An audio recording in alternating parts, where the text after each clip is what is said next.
Okay, tuloy po tayo sa page 187. Multiply your network. Maganda, meron tayong network dito. Nakinabang ang lahat ng churches.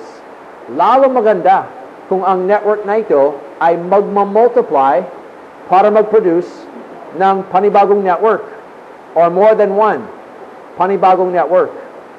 Malapit na matapos ang ating first cycle. Pagtatapusin natin ang ating first cycle, pwede magkaroon ng panibagong network. So kung ganoon, sino mga churches kaya? Number one, churches. Yung mga churches na pwedeng isama sa panibagong network, pwedeng magkaroon ng network for your ministerial fellowship. So kung ang network nyo ay through your denomination, maganda yan. Siguro next time, ibabahagi sa inyong ministerial fellowship, sila din sa ministerial fellowship, magkakaroon ng network din. O kahit sa ibang ministerial fellowship. O ibang posibilidad ay magkakaroon ng network for your denomination. So kung ang network nyo ay sa inyong ministerial fellowship, pwede yung susunod, magkakaroon ng network din para sa churches in your denomination. Sa inyong distrito o sa ibang distrito. Ngayon, kung magkakaroon ng panibagong network, magmamultiply, ang mas maganda, kayo sa network na ito, hindi kayo sasama sa network na yan. Ang mas maganda sa network na ito, ang magpapatuloy, second cycle na, mas mabilis na. So yung mga concepts ng NCD, familiar na kayo. So kapag magsasagawa kayo ng second cycle, imbis na 10 meetings, 8 meetings. Marami na kayong alam. Yung network meetings, mas maiksi din. Pero yung bagong network, dadaan sila sa first cycle, yung 10 network meetings na ginawa natin. So, mas maganda, kayo, dito, mabilis. Sila, bagong network, buo, kompleto sa first cycle. So, yun ang mga posibleng churches. Ano sa palagay nyo? Meron ba kayong kilalang churches in your ministerial fellowship o ibang ministerial fellowship o sa inyong denomination na pwedeng magkaroon ng network? So please pause the video para mag-sharing muna tungkol sa mga posibleng churches sa bagong network.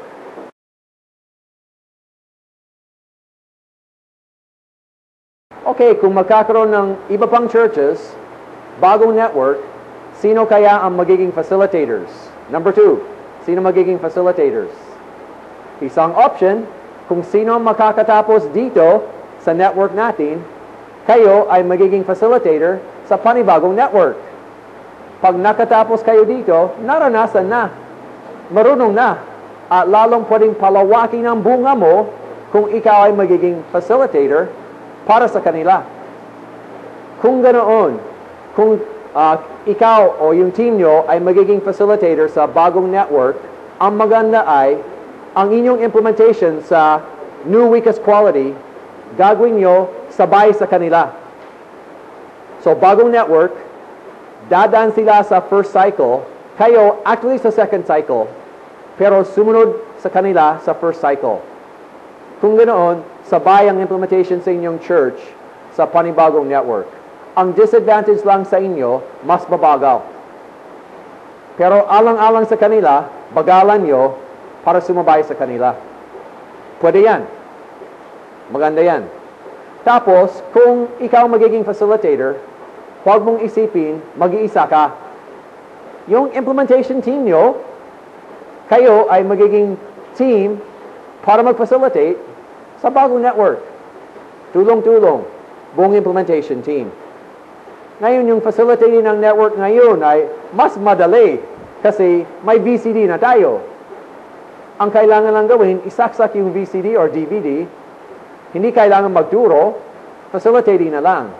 Kung gusto nyo, huwag gamitin ng VCD, kayo magtuturo, pwede din. Pero para madali, video na lang ang gagamitin. Tapos, sino kaya sa network natin dito, sino kaya sa network ninyo na nanonood ay pwedeng maging facilitator para makatulong sa iba? Pwede ba? Please pause the video para pag-usapan nyo sino sa inyo ay pwede maging facilitator next time. Sige po.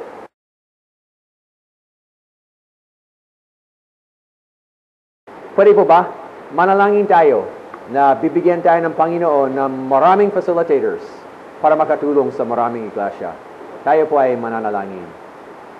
O Panginoon, hinihiling po namin, bigyan mo po kami ng mga manggagawa na kailangan po namin.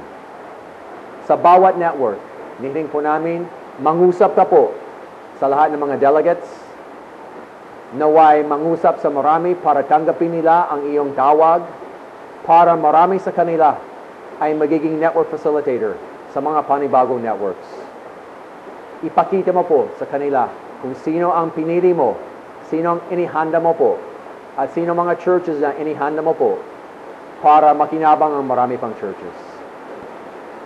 Ito pa aming dalangin sa pangalan ni Jesus. Amen. Amen. Okay, dadako po tayo sa number 3, Network Facilitator Training. Para ma-train ang bagong network facilitators, pwede magkaroon ng facilitator training by video.